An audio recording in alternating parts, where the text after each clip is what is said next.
Hello, everyone. I'm Jim Garrison. In the spirit of the trees, in the spirit of living nature, of which we're an integral part, with deep gratitude to all of our ancestors that have brought us to the present moment in the human journey, I want to welcome you to this session of Humanity Rising as we turn our attention to the power of one in a world in extremis. As we get going this morning, I want to bring you an update on our conversation yesterday, where we honored Queen Elizabeth II's passing and her funeral, which was taking place literally as Humanity Rising was broadcasting. We balanced a tribute to the Queen with an awareness that she presided over a brutal empire, and actually presided over the dissolution of that empire as the colonies broke away and transformed themselves into the Commonwealth, over which she also presided. And during our discussion, Banafsheh Sayyad, who's from Iran, whose whole family was exiled by the Ayatollah Khomeini, back after he took power in 1978. Her father was a very famous actor and director, and found themselves, exiled and under what they call the fatwa, the death sentence, because he was in entertainment. And Banafsheh spoke very passionately yesterday, if you recall, about the death last week of Mahsa Amini, a 22-year-old Kurd who lived in Iran and was visiting her family in Tehran, the capital of Iran, was arrested by the morality police and beaten to death because she wasn't wearing the proper hijab, the proper head covering, according to them. They thought she was with her boyfriend, and in fact, she was only with her brother. And the police said that she died of a heart attack, and her parents, both of whom were in Tehran, said she was perfectly healthy. And I wanted to raise it today within the context of our theme of the power of one. Protests immediately were sparked because her funeral was held at the same time as Queen Elizabeth. So while the world was focused on London, there was another equally precious human being that was having a funeral. And this one died anonymously, but the way she died reverberated around the world. And the entire diaspora of the Iranian community was activated. Protests spread all over Iran, and the police struck back. Today, it was reported that 5 people have been shot to death by the police protesting. But it gives us a sense not only of the complexity of the world in which we all live, but how an isolated event can somehow hit a nerve in the collective consciousness and reverberate globally in milliseconds through YouTube and TikTok and the internet and Twitter, and become a global meme, as Mahsa Amini has, alongside Queen Elizabeth. So I just wanted to start our program today in that spirit. I also want to bring in that the General Assembly of the United Nations started yesterday, and in his opening speech, the Secretary General Antonio Guterres said that the world is in grave peril. And that's important because our topic today is, what do we do in a world in extremis, where virtually every category of human endeavor is distended and distorted and contradictory in its very identity, and the center no longer holds. So that's our program this morning, and particularly with a focus on the democracy in the United States that's under such severe and systemic threat. Before we dive into our program, let us begin, as we always do, with just some coherence breathing, which we've just started to practice over the last several weeks as we've taken in a world in extremis, and how all of us, more deeply than ever, need to breathe coherently in a way that balances all of our body systems, brings coherence to our heart and our brain, empowers our immune system, makes us more calm and less reactive, gives us a more positive outlook in life, because that's what we need to do as the world spins more and more out of control in the exterior. We have to deepen our practice in our interior so that we can maintain equilibrium. And the breathing technique that we're now using in Humanity Rising has been judged scientifically as the optimal way for you to breathe. I do it every day. It's 5.5 seconds inhalation slowly, 5.5 seconds exhalation, 5.5 seconds in, 5.5 seconds out. And if you do that every day, your life will change. I guarantee you. It certainly has impacted mine in a powerful, powerful way. So, Georg, let us put the tones on. And the first tone, you just breathe in. And the second tone, you breathe out and breathe in and breathe out. We're going to do it 15 times, and then we'll commence our program.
Thank you, everyone.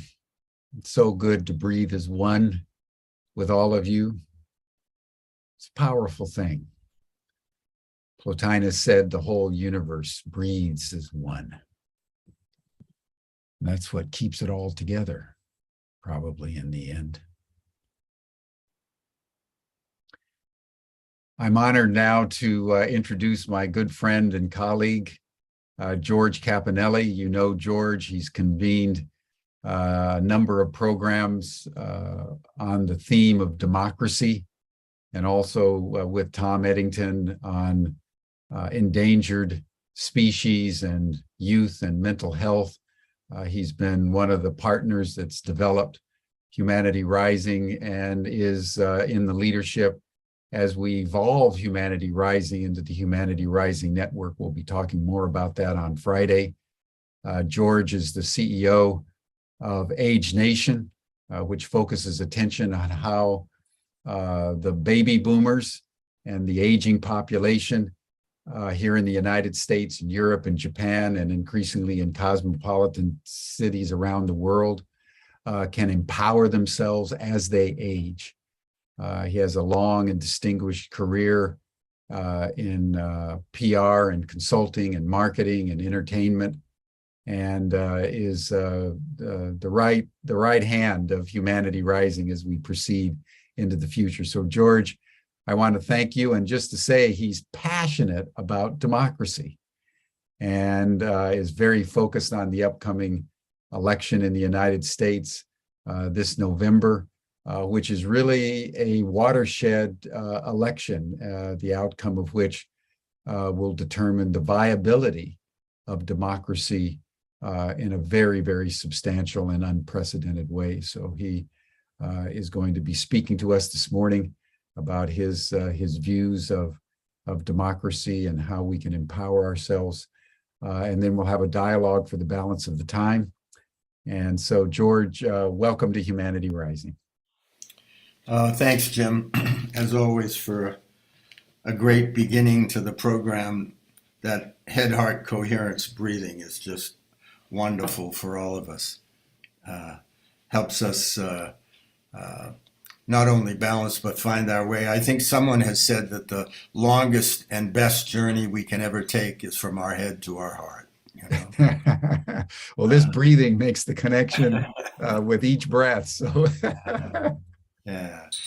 So you're right. I'm just going to talk a little bit this morning about the power of one and democracy, and go through a little bit of the evolution. What's brought us to this place and time, but not a lot, because I know that we're all suffering from a form of election exhaustion, and the midterms are still 50 some odd days away.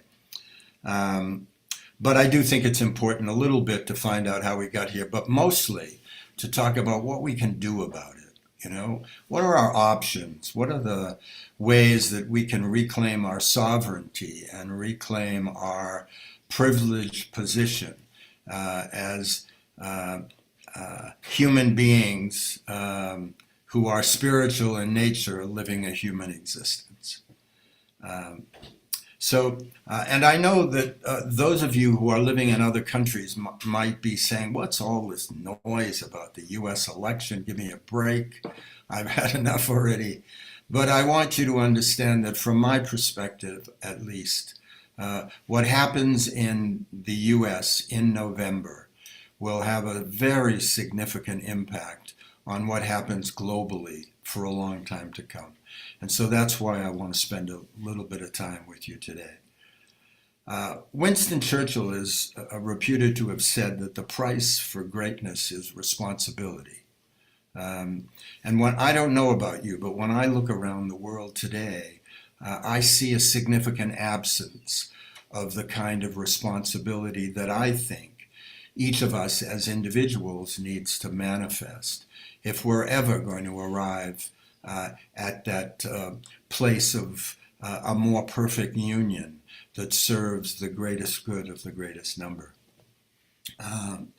The topic today, as Jim said, involves the word in extremis.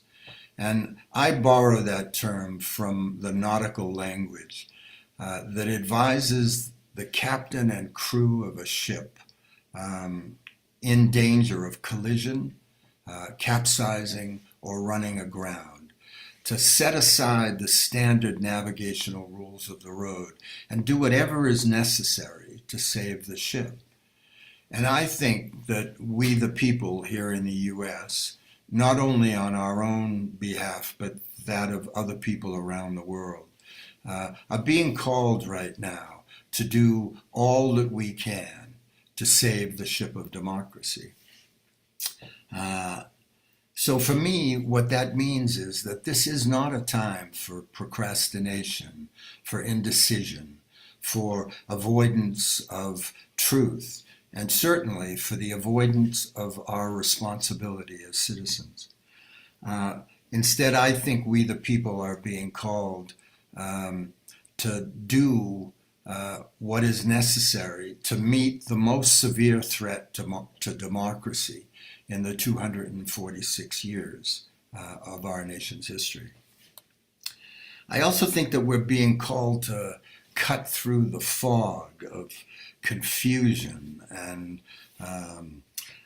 overwhelm, cut through all the disinformation and the campaigns of lies that have some of us in their grip some of this time, and unfortunately some of us in their grip all of the time.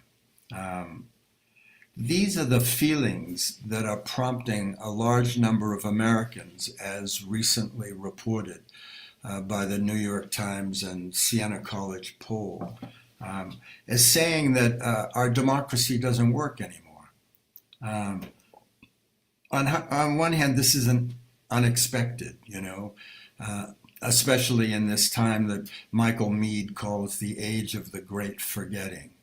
And it is a time that many of us are searching for a way to understand what's going on. And a lot of us are even looking for something or someone else to blame for this mess that we're in. But for my money, this large group of people reported by this Times poll, I believe, have it wrong. It's not that democracy doesn't work. The truth is, it's that we are not doing the things that we need to do as individuals to work democracy. And unless we do, unless we begin exercising our inalienable rights, in my opinion, with a lot more purpose and consequence, we're going to end up colluding, in the midterms especially, with those people who are out to destroy our democracy. And unfortunately, if that occurs, it's not just democracy that will be at greater risk. It's the well-being of humanity itself, in my opinion. It's also the well-being of the other species for whom we are stewards and who are dependent on the decisions that we make. And ultimately, it will involve the well-being of this precious habitat that sustains us. So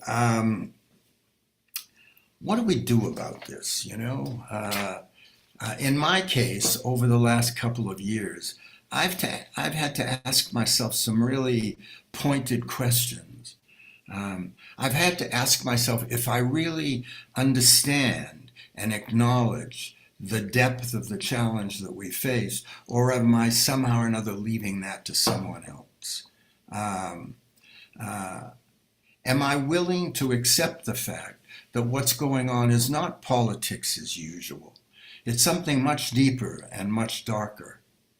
In fact, Carl Jung, when he was examining and trying to come to terms with what had prompted the Nazi phenomenon in Germany and Europe, with all of its tragedy associated, what he came to the conclusion of is that there was a kind of virus of the mind, and he named it the totalitarian virus, that in fact was causing people to do things diametrically opposed to their best interests. And I don't know if Jung knew that before him, the Algonquin, the Cree, and the Ojibwe, as indigenous tribes, had described the same phenomenon. The Algonquin had a word for it that is beginning to be more current today, called wetiko, W-E-T-I-K-O. And they too said that it was a virus of the mind, a kind of disease of the soul that arose at various times in history when people in tribes and communities stopped dealing and addressing the shadow side of their nature, stopped addressing the wounds that divided them from themselves and from each other. So I believe that one of the things that we would be really wise to recognize is that what is going on today is a form of insanity. It is a virus of the mind that is causing what have been, in most times, reasonably intelligent, sensible, conscious human beings to start suddenly doing things that are contrary to their nature. And for me, that's the 800-pound gorilla in the room. Because if we keep trying to address this using just logic, just reason, just facts, that this virus seems to be immune to, I believe we're not going to ultimately succeed, and we won't defend democracy and our way of life in the way that it needs to be defended. This is not something that can be ginned up in a pharmaceutical laboratory and we all present ourselves for vaccines to immune ourselves from wetiko. No, we have to do the work ourselves. We have to recognize that there is a severe psycho-emotional, spiritual lack of immunity that is going on in our time. And to somehow or another address it, we have to exercise our will, our creativity, our consciousness, our compassion, our desire for honesty and truth, and that and only that, and our willingness to exercise what I call the power of one, will make it possible for us to begin to come back from this place of insanity and to begin to set a course again for greater consciousness, greater well-being, for the greatest number, and greater willingness to live a life of genuine consciousness and constructivity. It's also the way ultimately that we'll find the necessary will to allow the earth to regenerate, to allow a number of the species that are in jeopardy from being entirely lost. Not an easy time. But it is a time when we can do things about it. And for me, I say that the power of one is democracy's best and it's perhaps its last hope. Because the well-being of democracy does not depend on who's president or which party is in power in Congress or who's sitting on the Supreme Court. The well-being of democracy rests in our hands. Because it's been said over and over again that democracy is not a spectator sport. And unless we pay real attention to what are our rights and privileges, unless we value them, we're going to lose them. And we could lose them as early as November. So while I know a lot of you probably have made commitments to vote. I know some of us are more strongly supportive of one sub-theme or another. The ultimate truth is, no matter what our individual preferences are in terms of the beliefs and the issues that we support, without democracy, none of those issues are going to be possible. And that's not to say that democracy is perfect. It clearly is a long way from that. We have Eric Hoffer said that, let me read it here, no matter how noble the objectives of a government, if it blurs decency and kindness, cheapens human life, and breeds ill will and suspicion, it is an evil government. And unfortunately, our government in the US has been susceptible to those sins, just as others have around the world. And yet we are blessed still. For all of their imperfection and humanness, our founders created an architecture for government that is really quite extraordinary.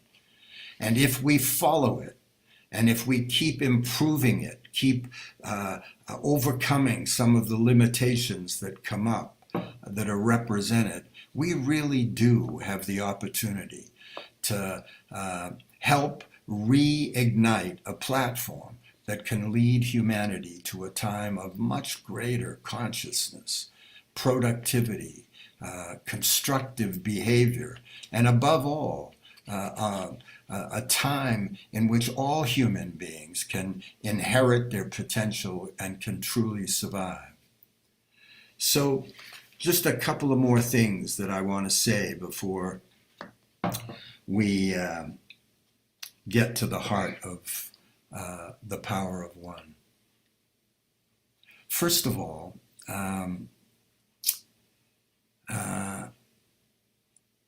reading our founding documents, our Declaration of Independence, our Constitution, our Bill of Rights. I don't know about you, but when I read them, something clicks inside of me, and I remember the goal, the vision, not the manifestation, which is imperfect, as we all know, but the ultimate goal. And so I always recommend that people read those documents at least a few times a year, and as often as they need to remember why democracy and what is so distinct about this and the other democracies that exist around the world. There's also a quote by David Lloyd George, who was a British Prime Minister and is reputed to have supported and led England to victory in the First World War. And he often used to say, you can't cross a chasm in two small jumps. And yet in our time, a lot of the compromise and the idiocy that passes for governance are attempts somehow or another to cross in two small jumps.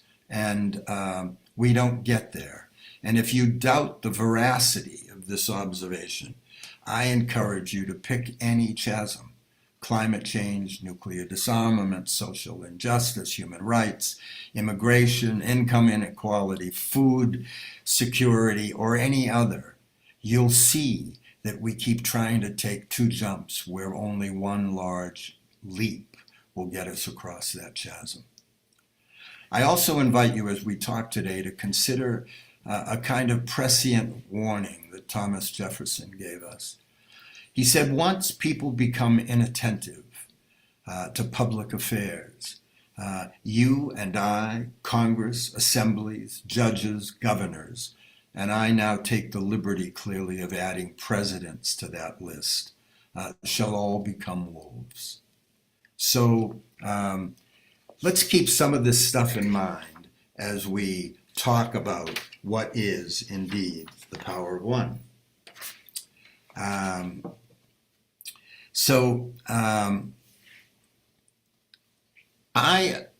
I associate the power of one with something that exists a priority, that is before the beginning.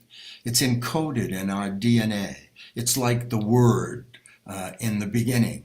And what that says is that we don't need anyone's permission. We don't need to have a passport or take out a student loan. We don't even need a note from our mothers to practice the power of one. It's inalienable. And it's inalienable and was long before that was defined in our Declaration of Independence. These are the rights that have been articulated in most of the great books of the world. They're the things that speak to our sovereignty as individuals and the fact that we've come here not to live somebody else's dream, not to promote somebody else's agenda. We've come here to realize the gifts that each of us has individually to contribute to the well-being of the world. And that's the power of one. And that's what I believe, that if we practice, we have an opportunity to do really extraordinary things in the time that we have here on this planet. So before we get to a deeper articulation of the elements of the power of one, I want to take you back a little ways. Actually, from the beginning of our nation, there have been people who have been opposed to the idea of democracy. They have wanted it to be an all-white, all-male, all-Christian oligarchy. At various times in our history, these people have broken out and made claims on that change. The most severe of that, of course, happened during the Civil War, when the nation was threatened as never before, you know. But there's a good thing, that structure that I talked about, that our founders assembled and put together, that gave us processes and core values and procedures. It gave us our system of checks and balances between the different elements of government. It spoke to the rights and the obligations of we as citizens. And in addition, it was the character of people that we elected that, combined with those portions, those elements from our founding documents, that basically have allowed our nation to survive for so long. But right now, we're playing in a different game. That deeper virus of the mind or disease of the soul that I talked about are plainly in sight. And so if we don't exercise the power of one, we're going to lose these rights.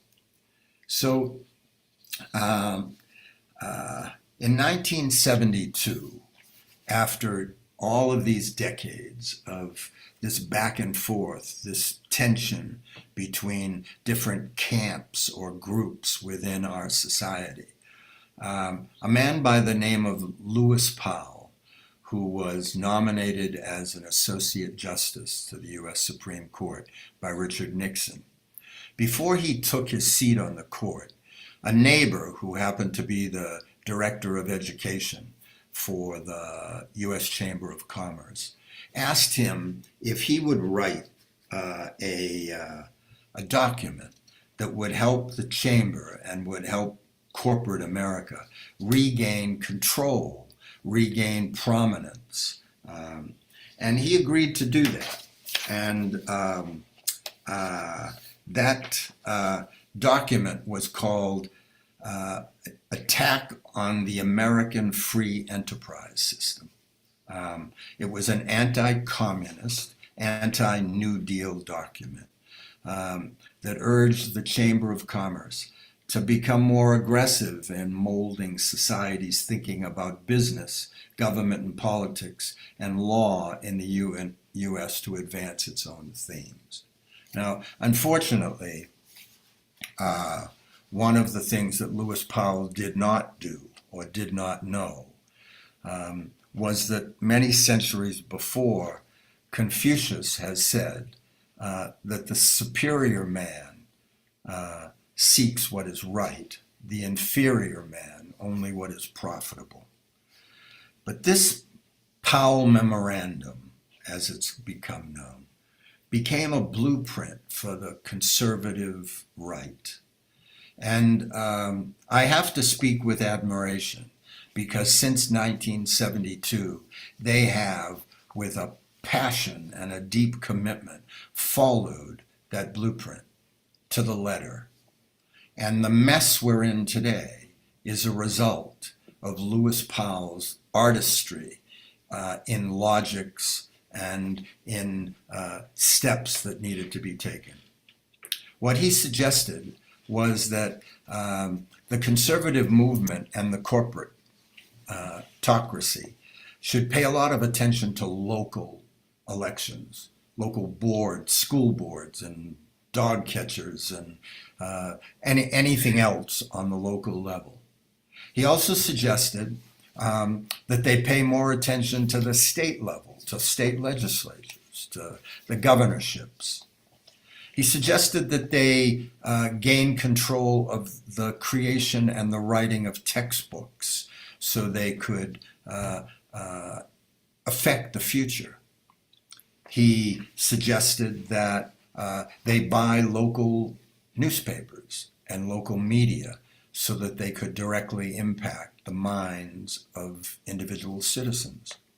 And he suggested a 50-year initiative to control the U.S. courts at all levels, from local to district to Supreme Courts. Now, if any of that sounds familiar to you, it's what the conservatives have done over the last 50-something years. And the mess, the struggle we're in today, is as a result of the fact that we fell asleep. We went about our business believing that our democracy was safe, we had nothing to worry about, let's focus on our individual life goals and all the rest of it. And meanwhile, hard at work in the trenches were these people committed to having minority control over the majority.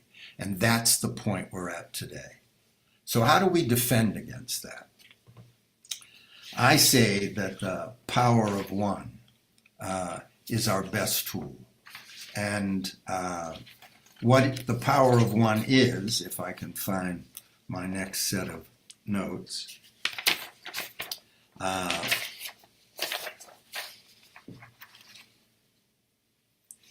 is the key ability that we as a people have for retaining our sovereignty, exercising our rights, protecting the future and well-being. And the only thing we have to do is exercise what those rights are. The first one, of course, is the power of the vote. Now, until recently, the midterms were considered a time to fall asleep for a lot of people. Fortunately, many of us woke up in 2018 and helped preserve democracy at that particular point. But unless we vote, not just in our presidential elections, not just in our midterms, but in every organization, in every community, in every association that we belong to, we have a voice. And when we use that voice, we can help create a positive outcome. The power of our attention is another critical aspect of the power of one. Where we put our focus will determine the result that we experience. A lot of us are familiar with the spiritual law that says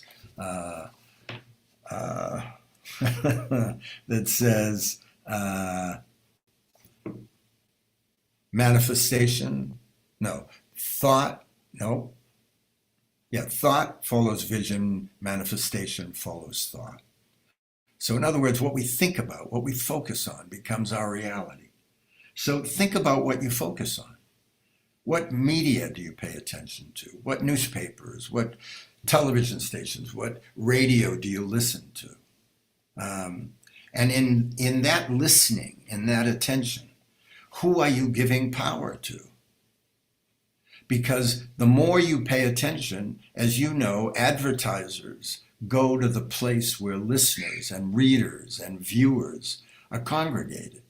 So if you're giving your attention to people that are speaking nonsense, that are undercutting the well-being of America, that are taking away the privilege of freedom of choice and independent thought, then that's who we're going to get a lot more of. So the power of attention is critical. The power of our dollars, what we spend money on. I don't know whether you've thought about it, but every single day you vote hundreds, maybe even thousands of times. And the question is, the products that you buy, the services that you utilize, do they support the greater good?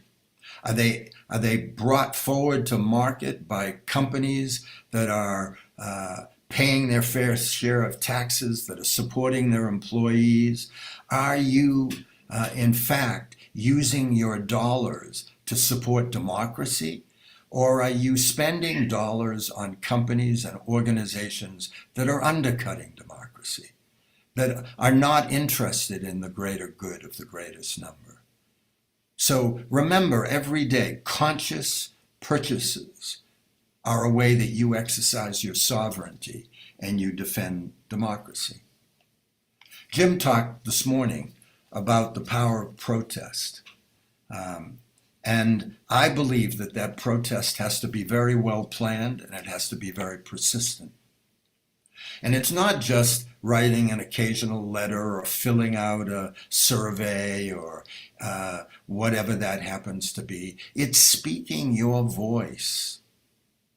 And if that means getting out into the streets, if that means sit-ins and teach-ins and work slowdowns and general strikes, there are times, and there are recent instances around the world where persistent protest has stopped negative impact on people and their well-being.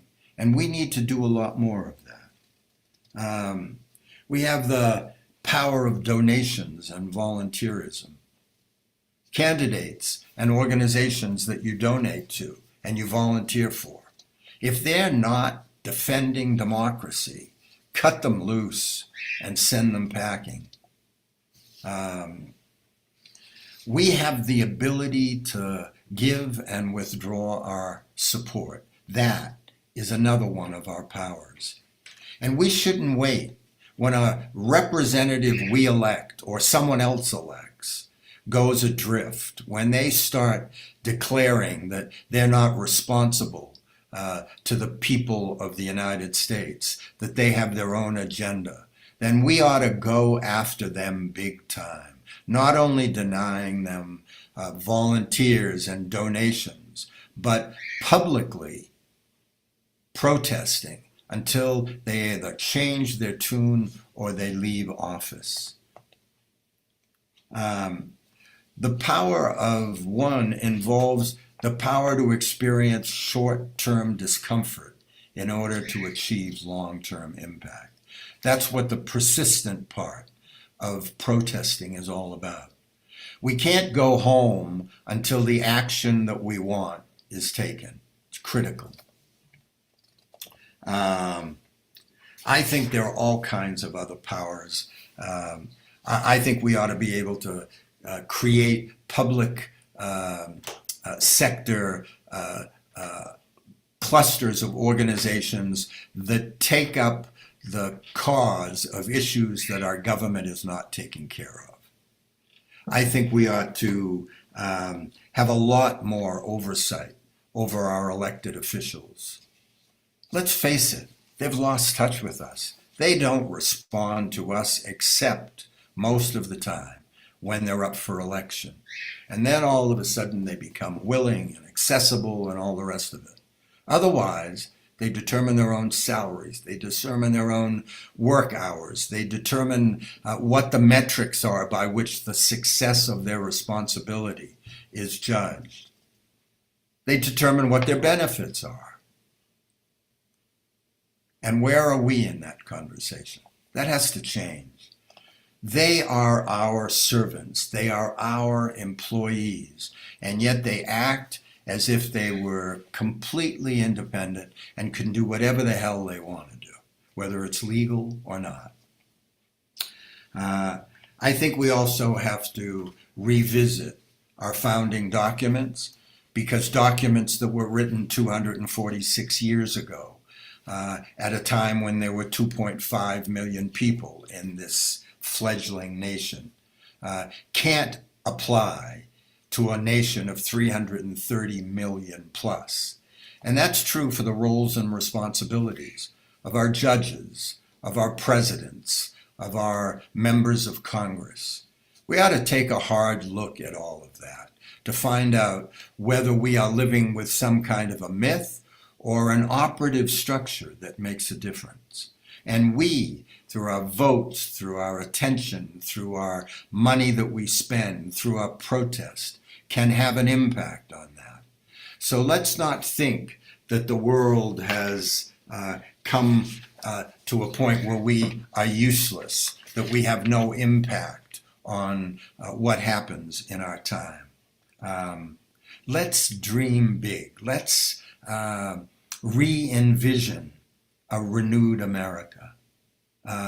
Optimistic, undivided, imaginative, talented, compassionate, authentic, committed to providing genuine ethical leadership and to solving critical challenges and maximizing the opportunities of not only our citizens, but all of the world's citizens.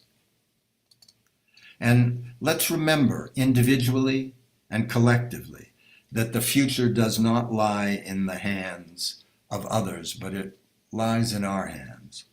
And that it's not only God alone that needs to bless America, but it's we the people. As we take these next steps, I want to remind you of some words from the Hopi elders. You've been telling the people that this is the 11th hour. Now you must go back and tell the people that this is the hour. And there are things to be considered. Where are you living? What are you doing? What are your relationships? Are you in right relationships? Where is your water, your garden? Is it time to speak your truth, create your community, be good to each other, and do not look outside yourself for the leader?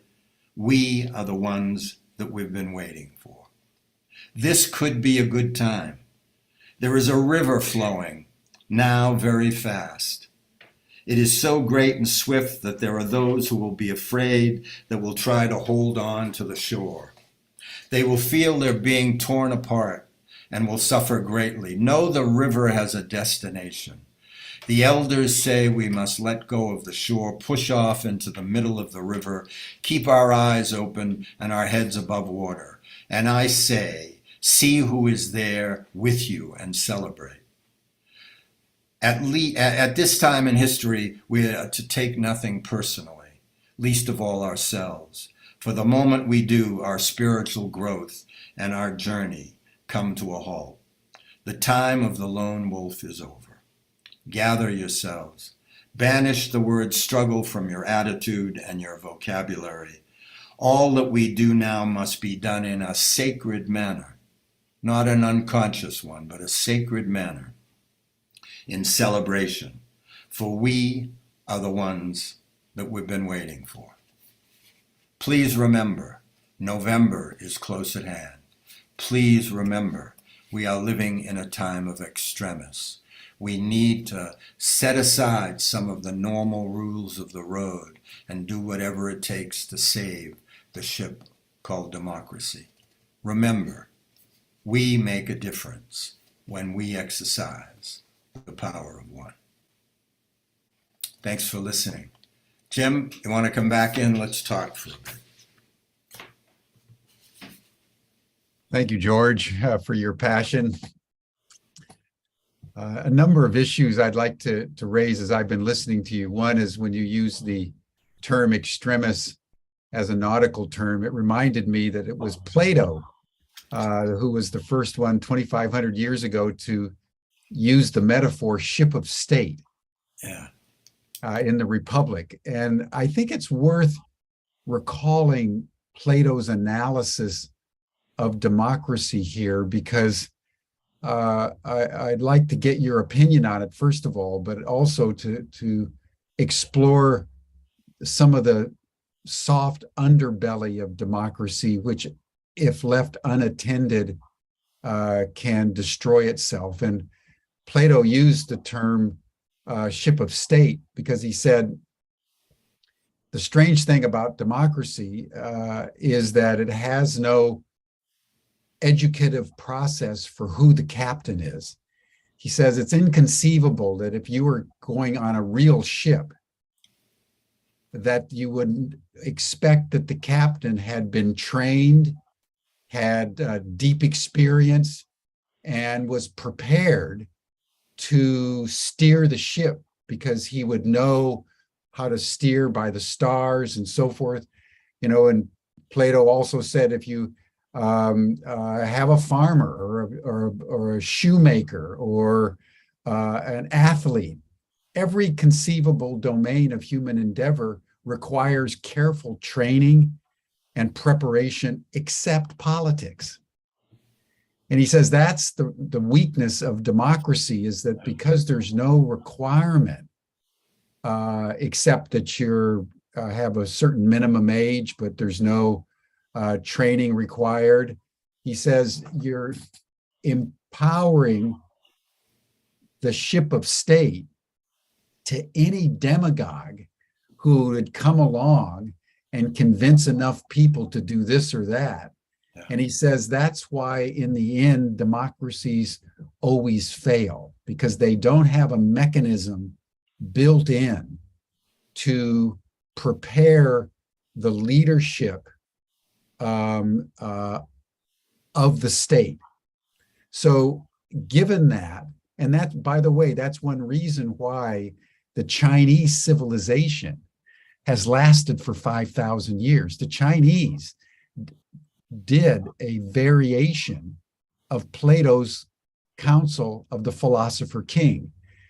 Starting in the Han Dynasty, 2,000 years ago, they required that anybody who was a bureaucrat go through rigorous education and testing, and only the creme de la creme were allowed to govern and surround the emperor with the wisdom of deep experience and a tradition that over time honored education, learning, and what Confucius called the gentleman who was seeking the good. And that's one reason why China has lasted far longer than any other country in the world, because it had embedded in its governance a preparatory process. The United States has never had that. Western Europe has never had that. So if you look at our history, it's a history of turbulence and careening from one side to another. And now we're succumbing to what Plato has predicted will always happen to a democracy without a rudder. So you're passionate about the democratic process, and I'm sure we'll have a response to this. But how would you comment on Plato's great critique of democracy? Well, first of all, I think he's absolutely right. And one of the reasons I wrote in Extremis, and it's a small guide, it's only 90 pages long, plus the Declaration of Independence and some of the other documents are associated. And it is, incidentally, for anyone who's listening, available for free. So I'm happy to share that with you. But part of, in addition to an articulation of the power of one, there are a number of chapters about once we hopefully save democracy in November, we need to start immediately working on making some fundamental changes. And one of them is the one that Socrates and Plato both acknowledge, and that is we need to put in place significant requirements for those people who lead us.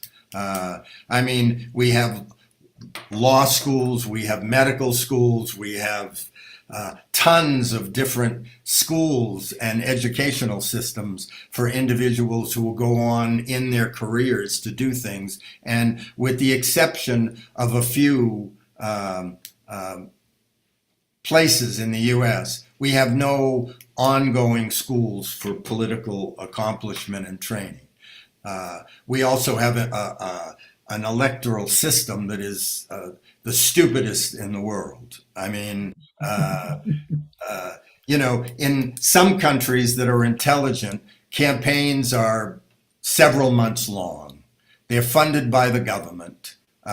Everybody plays at the same level. And if you don't have what it takes, it becomes immediately available and obvious.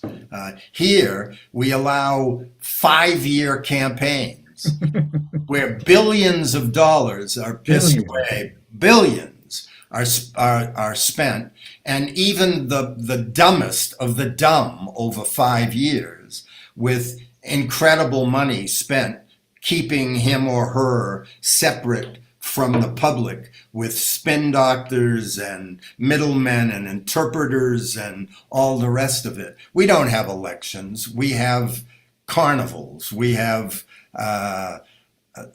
so highly skilled and trained political figures, short, powerful elections that don't waste our time and our money.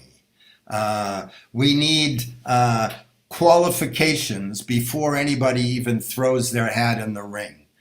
Emotional intelligence tests, psychological tests, physical tests, all made public that prevent fools from having nuclear codes at their disposal and the ability to destroy America in a heartbeat. So all of those things are discussed in this book. They're just not discussed in this chapter or section on the power of one that we've talked about. But I agree completely, Jim. We need to revisit our founding documents because clearly there are gaps and holes. The First Amendment needs to be looked at so that people cannot use it to their advantage, and people like Merrick Garland are held handcuffed because he's trying to play by the rules, whereas people that are out to destroy us are not. So I am in favor of democracy and passionate about it, because if we continue to evolve it, if we continue to adapt it to the time that we are living in, it is, from my standpoint, the only place where true spiritual beings living a human existence can have a chance. While China may have survived for 5,000 years, it has survived through repression and containment, through the exercise of autonomy over individual rights. So yes, it has survived, but is it possible for us to have a system in which human beings are educated?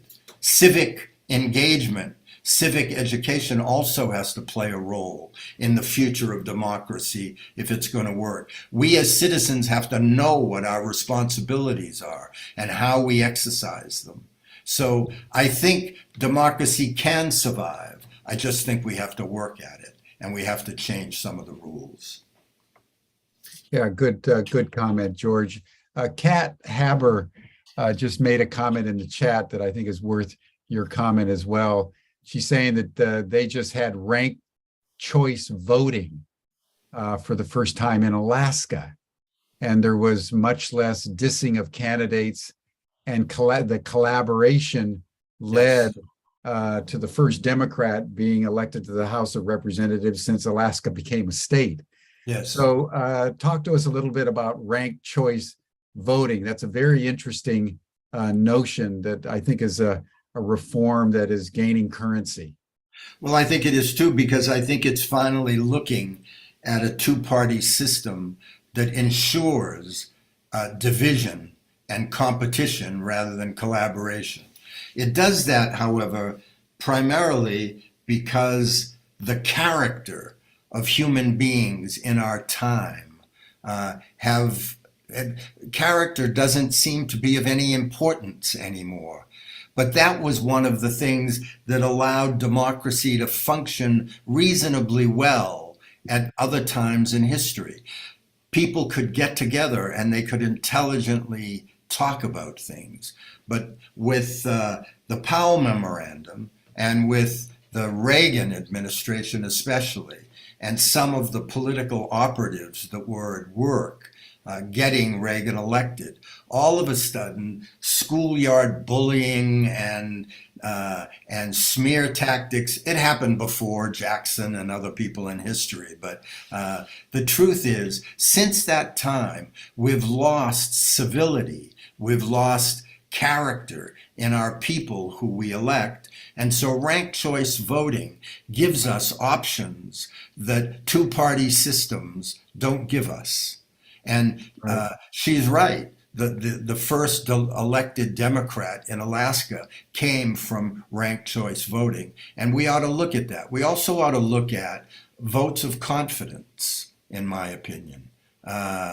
If someone is out of alignment, we ought to be able to exercise a vote of confidence that puts them on the sideline rather than having to wait 3 or 4 more years before we can make a change.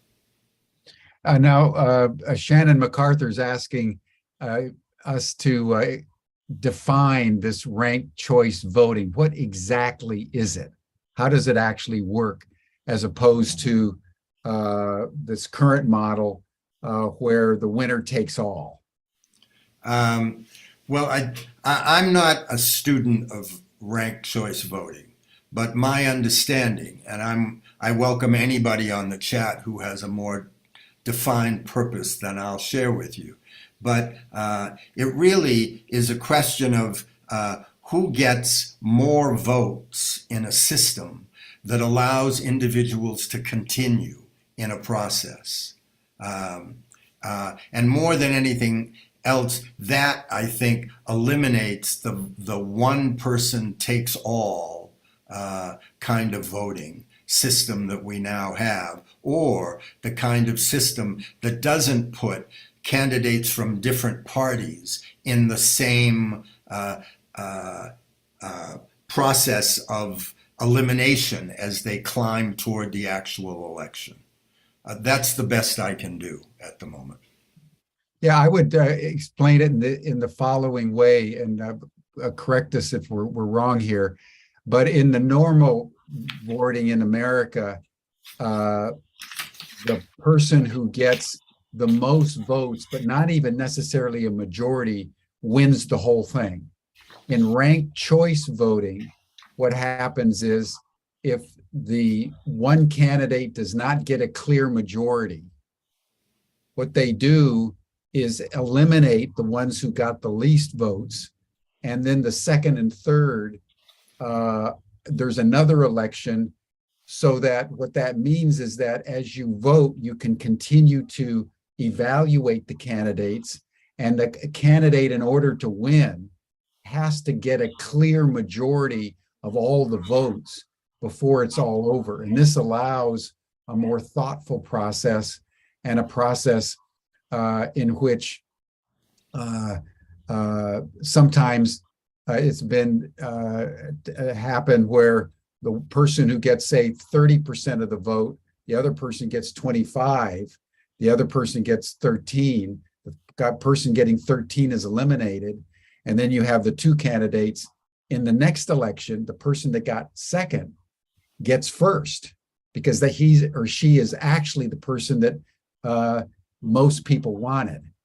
But it was as a second choice, not as a first choice. So anyway, it's a little bit complex, but it's a more thoughtful process and enables a multiple consideration before a clear winner is chosen. Yeah. That's what my understanding of ranked choice voting, as the name implies. You rank and you get more choices.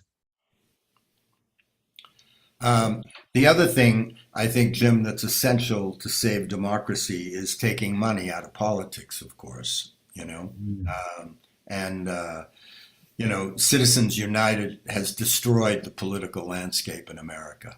And Obama was correct that night of the State of the Union to look down at the justices and tell them that they made a serious mistake. And only by doing that. I've run Senate campaigns and local campaigns, and I've worked behind the scenes in presidential campaigns, and it's all about money. Uh, the average senator that gets elected in a moderate sized state has to work every day for 6 years to raise enough money to run for re-election. Now, where the hell are they going to pay attention? What are they going to pay attention to? Totally. You know, Totally. so if we don't take money out of politics, if we don't redefine the role of leaders, if we don't have different qualifications for our elected officials, the probability is that democracy will end in America. Well, let's talk about the Constitution for a minute, because as it turns out, this week in 1787, they actually signed the Constitution. Mm-hmm. And it's just worth noting, everyone, that George's comments on the importance of the Constitution is happening on the anniversary of the signing of the Constitution. And there is a move among the right wing now to hold and convene another constitutional convention. So I think it's worth everyone pausing for a moment to consider the Constitution, because part of what George was talking about in terms of the 50-year campaign and mobilization of the Republican Party and the conservatives and the alt-right around takeover of the United States from the ground up in an alliance which you haven't spoken about, but which I think is as insidious as money, and that's the alliance with the evangelical Christian community. You have the rise of a fascist ideology and unlimited capacity to spend money now. And that's why they're focusing on this next election, because if they can take over the Senate and or the House, the momentum of the 50 years of following very carefully the Powell recommendations will give them a critical mass institutionally at the local levels, at the state levels, at the national level, and at the Supreme Court to reconvene a constitutional assembly and make America great again, under the aegis of someone like Donald Trump and the Christian dominionists who have very clear plans for what comes next once the Powell memo is effectuated at all levels of government, including all three branches of government, which is what they're extremely close to getting. The only thing that stands in their way is the White House right now and the Congress. So if they can take that in the next 2 years, it could essentially be game over. So I'd love, George, for you to comment on the Constitution, bearing in mind that the Constitution was drafted and negotiated by white men, Mm-hmm. property owners, who, for the most part, were slave owners and kept into the Constitution as part of the Constitution the right to own slaves and the adjudication that a slave was worth 2/3 of a person when you were counting. So they didn't give the Black people any votes, but they counted them so that the Southern states had more power. So the entire constitutional process or structure was designed not for majority rule, not to represent the people, but to ensure that the slave-owning states had essentially a veto power over the ongoing development of the American democratic enterprise. So given that the Constitution was flawed fundamentally by design at the beginning, it's not surprising, back to Plato, right? It's not surprising that 240 years later, it would be teetering on the precipice of collapse. So I just love your comment on that, because I know you love the Constitution, you love the Declaration of Independence, and it is true, according to historians, that the two moments of genius in Western civilization were the Principate of Augustus Caesar and the founding of the United States as an apogee moment of governance. Yes. So warts and all, it was a great achievement, but the warts are now coming into their own. Well, they're more than coming into their own, and I don't speak ever of just the Constitution. I combine it with the Declaration, the Constitution, and the Bill of Rights. Yeah. The Bill of Rights has made some improvement over the flaws of the Constitution. Not enough, but some. The cause that was articulated in the Declaration is truest to my heart of everything else. So I agree completely that white slave owners of a certain age, white men, slave owners of a certain age, formulated a flawed document called the Constitution. And yet even with that, even with its flaws, it has allowed, because of the character of the individuals and the values that were embedded within it, to at least get us to this place in time. And so I believe our job is first and foremost to turn out in incredible numbers in November to prevent the Powell Memorandum from being finalized with the House and the Senate on its way to the presidency. So I agree completely that we need to win in November. If anyone out there is intending to vote for a Republican, for Congress, for the Senate, no matter what they claim, look at the voting record over the last several years. They have all been obstructionists, with the exception perhaps of Liz Cheney and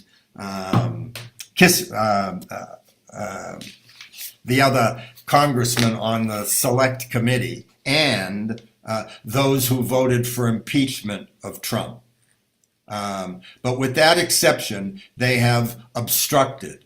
So don't even think about voting for a Republican in this next election. Vote for those people who are committed to doing their part, awkwardly, ineffectively, or well, to save democracy. That's just my personal opinion, and it's not Humanity Rising's position, it's mine. I take full responsibility for that. But I do believe that the Constitution is a document that can be healed. We will, if we win in November, and if we, the people, continue to exercise our inalienable rights and the power of one, we can get back on the road to a more perfect union. And we can make the changes that are necessary. But we can't fall asleep. We can't go back to just minding our own 5 acres. We have to pay attention to what needs to be done. The Constitution is an imperfect document, framed by imperfect human beings.